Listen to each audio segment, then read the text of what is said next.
Là, il faut que tu arrêtes. Ok, maintenant c'est bon, on y va. Là, c'est bon. Allez, go. Ce coin-là, il est génial parce que tu surplombes vraiment l'appellation. Et en fait, Castillon, c'est une très petite appellation qui, elle, fait un peu moins de 2500 hectares, qui a quasiment que des familles vigneronnes. Donc, c'est vraiment très farmer dans l'âme, si tu veux. Et en fait, c'est basé sur ces terrains accidentés. On a plusieurs périodes de formation géologique, majoritairement au tertiaire et au quaternaire. Donc, à la base, on retrouve un socle qui est calcaire à astérie. C'est le calcaire typique de la région. On dit astérie pour les étoiles parce qu'en fait, c'est un calcaire où quand tu le casses, tu as des étoiles de mer fossilisées à l'intérieur. On va retrouver plusieurs types d'argiles. Des argiles rouges, donc qui sont chargées en fer, qui elles vont donner énormément de complexité dans les vins. Et on a également des argiles vertes qui elles donnent des vins avec une structure un peu plus ronde en bouche. Nous, notre avantage, c'est que avec ces terrains vallonnés, on a une mixité de sols et de parcelles qui est vraiment intéressante. Il y a beaucoup de merlot, mais Castillon, c'est aussi très réputé pour ses cabernets francs. À Castillon, il y a vraiment ses maturités. Il y a plusieurs personnes qui font des 100% cabernets francs qui sont excellents. Alors le merlot, pour moi, c'est vraiment la finesse, c'est très élégant. Et le cabernet, c'est un peu plus rock'n'roll dans le style, tu vois. Il y a plus de peps, c'est plus tannique, ça peut t'aider à retendre un petit peu des finales, partir sur des amers très nobles. Sachant que le but, c'est vraiment d'avoir une vision très géosensorielle de la chose et que dans le vin, tu puisses ressentir notre sol. Il faut vraiment que le vin, ça soit un ambassadeur de son lieu et que tu puisses, quand tu le mets en bouche, ressentir en effet ce calcaire, ces argiles qui ressortent. Et donc nous, on bosse sur la vigne dès le début pour donner une belle viticulture et pour permettre à ce raisin de bien faire transparaître ce sol dans la bouteille derrière. Sachant que nous, on est en bio, donc on traite qu'avec des produits de contact, on travaille nos sols. Bon là, tu peux le voir, hein, ça a été chaussé il n'y a pas très longtemps. Et là, ça c'est une parcelle qui, tu vois, est relativement bien au niveau de l'herbe sans qu'on rentre en tracteur parce qu'on a mis des moutons dedans. Ils vont vraiment dégommer l'herbe en fait jusqu'au bulbe, donc elle met beaucoup plus de temps à repousser. Et en plus, ça nous épargne des passages de tracteur, donc consommation de carburant, un peu moins de pollution et en plus, du coup, de casser des pieds parce que des fois, les outils, quand tu casses un vieux pied, ça te brise le cœur. Quand tu casses un pied, tu te détestes en fait. Ouais. Tu vois, regarde, on a même une pièce à conviction des moutons, tu vois. Ils nous laissent toujours des petits trucs en direct. Salut Théo. Salut Pilot. Merci beaucoup de nous recevoir à Castillon. Avec tu nous plaisir. as déjà présenté l'appellation, mais présente-nous maintenant le domaine de la famille de Allez, Renoncourt. pour vous expliquer, c'est un petit domaine que mes parents ont créé parce qu'à la base, ils sont pas du tout dans le monde du vin. Ils sont arrivés à Bordeaux quand ils étaient plus jeunes et un jour, à force de bosser dans les propriétés, ils ont eu un rêve, celui de créer un vignoble et en même temps, en parallèle, de créer une société de conseil. Et donc, concernant le vignoble, ils ont commencé ça en 99. Encore une magnifique année. Une très belle année aussi, ouais. C'est celle de ta naissance, puis moi, je suis né juste après. Voilà, de toute façon, nickel. c'était nickel. Parfait. Tout s'est bien calibré. Ils ont commencé petit, ouais, avec 3 hectares 5 et ensuite, chaque année, à force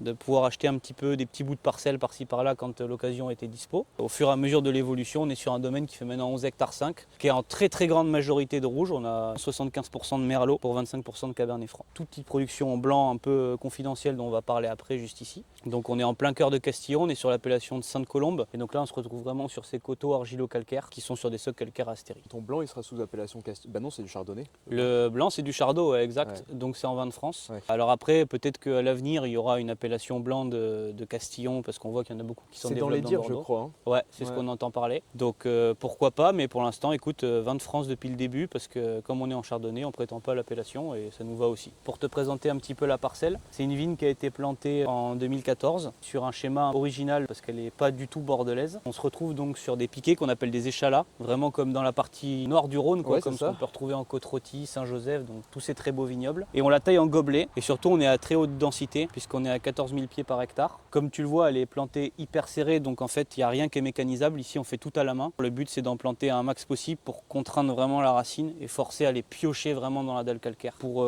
faire des blancs qui sont très salins, très sapides et qui gardent une belle minéralité malgré les phénomènes de réchauffement climatique qu'on observe. Pour nous, le but, que ça soit en rouge ou en blanc, c'est de produire un grand vin qui allie justesse à la dégustation, mais surtout équilibre. Donc on va vraiment aller chercher à l'extraction ou à la vinification des formes de noblesse dans ces amers qu'on considère un peu être comme les sucres des adultes et ce qu'on aime beaucoup vraiment à la fin de la dégustation, quoi. Ça fait depuis 2014 qu'elles sont plantées. Donc Ouais. les premiers millésimes sont arrivés en 17-18 par là. Exactement. Ouais. Ça a été quoi le meilleur millésime pour ton blanc? Alors moi selon je vais toi te dire que c'est 2020. Parce que c'était un millésime extrêmement compliqué. Et en fait, en 2020, il pleuvait beaucoup au printemps, au moment du Covid. Donc nous, on ne s'est pas ennuyé. Il fallait vraiment être là et être précis sur les pulvérisations et la qualité de la viticulture. Par contre, derrière, c'est un millésime qui s'est montré, malgré un été très chaud, avec un équilibre exceptionnel, avec des très belles finales sur les acidités et des tensions sublimes. Donc moi, je vais dire que c'est celui-là. Et c'est aussi parce que c'est le premier millésime où j'ai commencé vraiment à me mettre dans le domaine entre parallèles de mes études. Quand est-ce que tu as commencé, toi, exactement, à filer un coup de main à tes parents à la vigne? Depuis 2017, fait parce qu'à la base j'étais en restauration. L'été je travaillais souvent en cuisine, je faisais des petits extras à droite à gauche pour me faire un peu d'argent quand j'étais plus jeune, j'étais au lycée à l'époque. À un moment, un jour ils avaient besoin, donc en été je suis allé à la vigne. J'y allais un peu en reculant en me disant bon ça m'emmerde, ça m'intéresse pas. Et en fait j'y suis rentré, je suis plus jamais sorti. Donc en 2018 j'ai fait mon bac de restauration à La Rochelle, je l'ai passé, je l'ai fini. Et ensuite je suis rentré en BTS à Montagne, BTS Vitiono, vraiment prod pur. Ensuite j'ai fait une licence en Bourgogne, ensuite j'ai fait une école d'ingé double DNO à Montpellier. Après je suis parti aux États-Unis, puis ensuite je suis revenu et il y a une passion qui s'est très vite déclenchée, quoi. Gros parcours. Les astéries permettent de rendre plus friable le calcaire. Ouais, Ok. parce qu'en fait ça te fait des galeries à l'intérieur. Ouais, d'accord. Et donc du coup tu as l'eau qui rentre, parce que le calcaire c'est comme une éponge, hein, ça Ouais. absorbe l'eau. Et c'est à ce moment-là que les précipitations elles se forment, passage de liens physico-chimiques. Et c'est là où on peut avoir en effet une dalle un peu plus friable. Le domaine de la Blanc, du coup, c'est que 100% chardot. C'est que 100% chardot et c'est une parcelle qui fait 30 arts. Ce qui explique sa très faible production, entre 800 et 1200 bouteilles par an. Il n'y en a pas beaucoup qui font du 100% chardot dans la région bordelaise, je pense. Alors maintenant ça se développe parce que maintenant il y a un marché pour les blancs à Bordeaux et puis pour les blancs un peu originaux. C'était un rêve parce que mes parents ils ont toujours été des grands amoureux des vins de Bourgogne. Le but c'était de se dire est-ce qu'on peut essayer de recréer à notre façon une sorte de vin qui pourrait prétendre quelque part à une appellation grand cru si on le dégustait à l'aveugle. On est tombé dingue de ce sol qui est vraiment un socle d'argile verte qui est posé sur une dalle calcaire à astérie pure. C'est quelque chose qui reste très confidentiel et très demandé. Trop bien.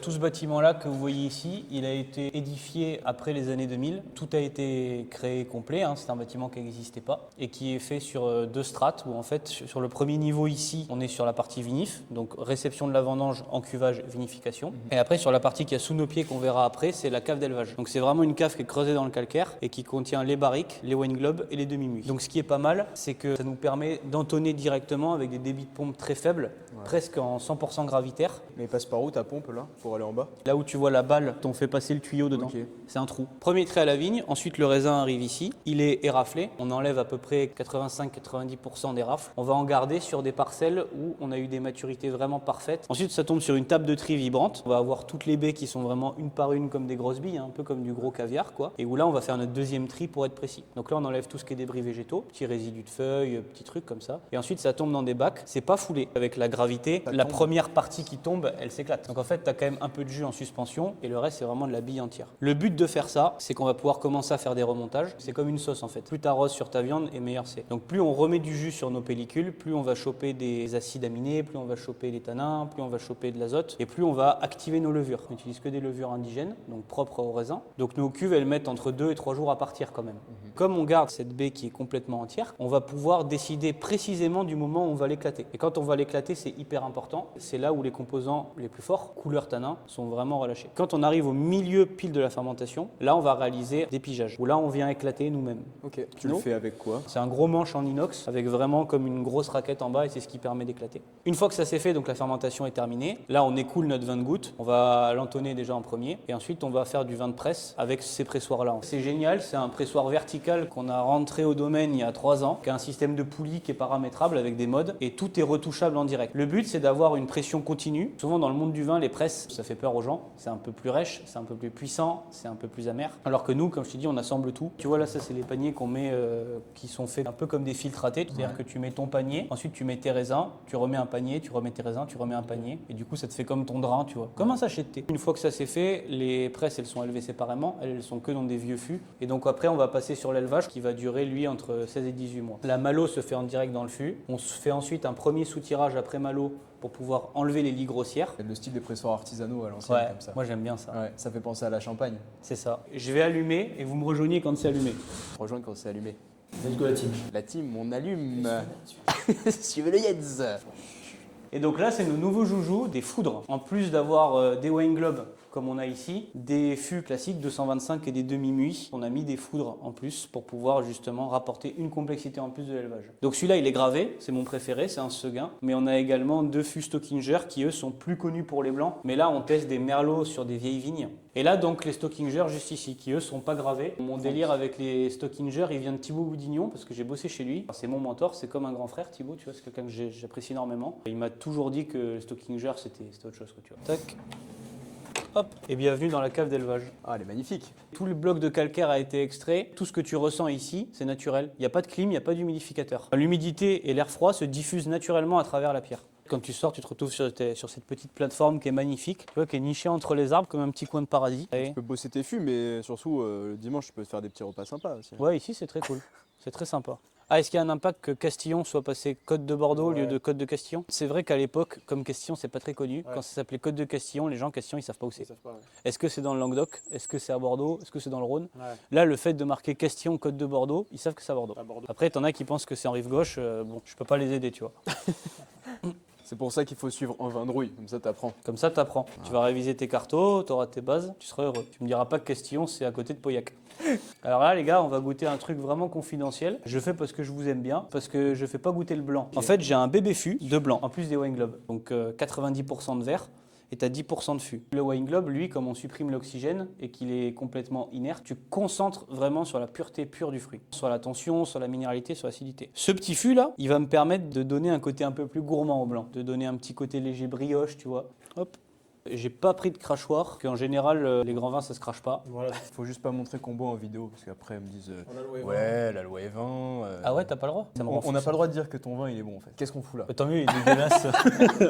Le nez, c'est dingue. À fond. T'as la pierre à fusil et surtout t'as le côté très floral noble du Chardot, tu vois, qui ressort vachement bien dans ces vignes. Et tu vois la longueur que ça a. Tellement des jolies notes vanillées là. Poire un peu juteuse, mais il y a aussi un petit nez légèrement fumé, c'est cendré. Ça, par contre, vous allez faire des jaloux. Soyez jaloux. Soyez jaloux, c'est pour ça qu'on fait ça. Là, quand je suis à fond comme ça, c'est 1200 bouteilles. Ok. C'est salin, tu vois. C'est salé, c'est salifié.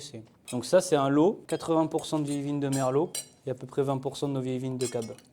Voilà, votre. Est-ce qu'on peut trinquer quand même? On peut trinquer. Parce que Bienvenue à Castillon, les gars. mec, c'est trop bien, j'adore cette appellation. Tout ce que j'ai goûté de Castillon, tout est quali.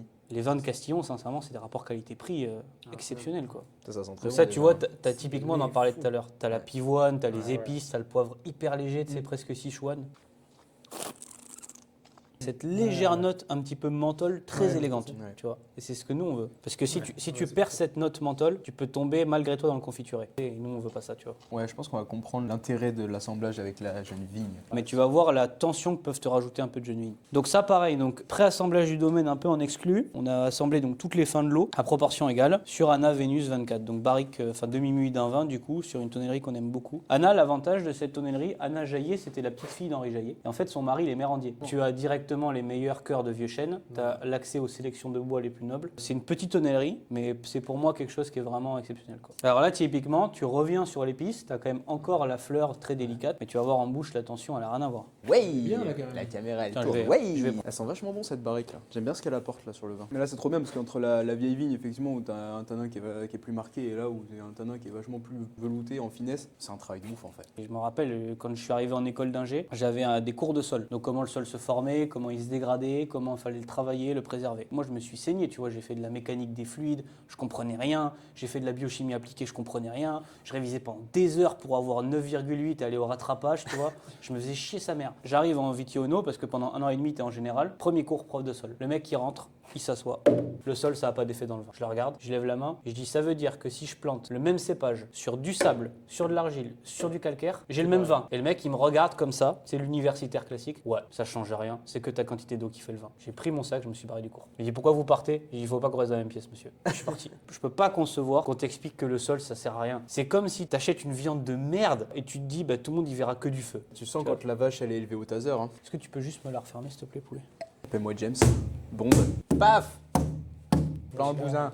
Comme ça mon gars. Tac. Putain, il a juste servi le vin, ça sent la framboise quoi. 2020, les gars. Oh la truffe. Ça mais truffe de fou, suite. Mais complètement. Framboise, truffe, pivoine, épices. Ah, oh ya, t'as envie d'y aller quoi. Ouais, t'as envie de taper dans le fond. Hein. Et- Peut-être couper ça. Ouais.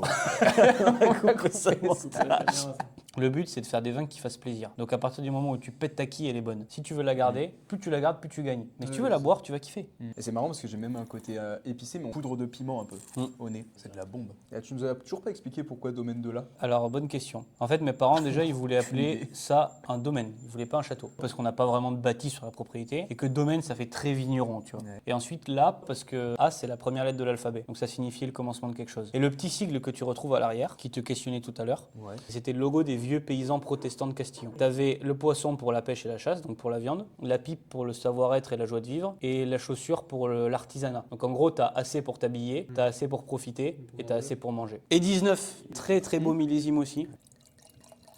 Je trouve que 19 sur la rive droite, en ce moment, C'est exceptionnel. Explosif, j'adore. J'ai vraiment plus le côté crayeux là, la minéralité sur la craie. En fait, la truffe, c'est un arôme qui s'appelle le DMS, diméthylsulfure. Si ton raisin il est pas mûr, ça sent l'asperge. C'est le seul moyen pour pouvoir accorder le vin avec l'asperge. C'est la base des choses. C'est tu dois rentrer un raisin dans la cave, peu importe le millésime, hein, difficile ou pas, il y a pas d'excuse, mec, c'est ton métier. Faut que le raisin il soit mûr et sain. Ouais. Je peux t'assurer que si ton raisin il est pas bon, tu peux me mettre dans ton chai pendant 6 mois, je te ferai des miracles, mais je ferai pas un grand vin. C'est impossible. Qu'est-ce qui t'a subjugué un jour où tu as goûté Domaine de là sur un millésime en particulier, tu t'es dit avec ça, ça marche terrible? Alors moi je t'avoue que mon préféré c'est 2009. Pour moi c'est un très très grand millésime. Donc il allie structure, maturité, élégance, tension, finale hyper longue, aromatique hyper complexe. Moi j'adore ça. Et moi je t'avoue que je suis un dingue de bœuf. Alors j'aime beaucoup le veau aussi. Quand j'ai envie de me régaler, c'est un 2009. Tu vois une petite pièce de hampe magnifique, tu vois, parfaitement persillée, avec un bon sel, un bon poivre très classique, mais c'est sublime. Soit quand je peux le faire, un tourneau d'eau Rossini. Ça c'est extraordinaire. Ouais. C'est ce qui ressort beaucoup, hein, les accords mets et vins les plus simples. Ce sont les meilleurs. Et quand ils sont partagés avec des bonnes personnes, c'est ce qui reste. Typiquement, tu vois, un 2019 qui est un peu plus sanguin dans le style qu'un 2020, un magret de canard, quadrillé, nature, sans sauce, rien. Pchit, grillé, sel, poivre, un petit risotto de pâtes à côté, un truc très bon, tu vois. C'est exceptionnel. Ça m'a donné faim. Allons grailler. Je vous offre les bouteilles, vous repartez avec. C'est pour te remercier de tes gin tonic, mon pilot. Santé les gars.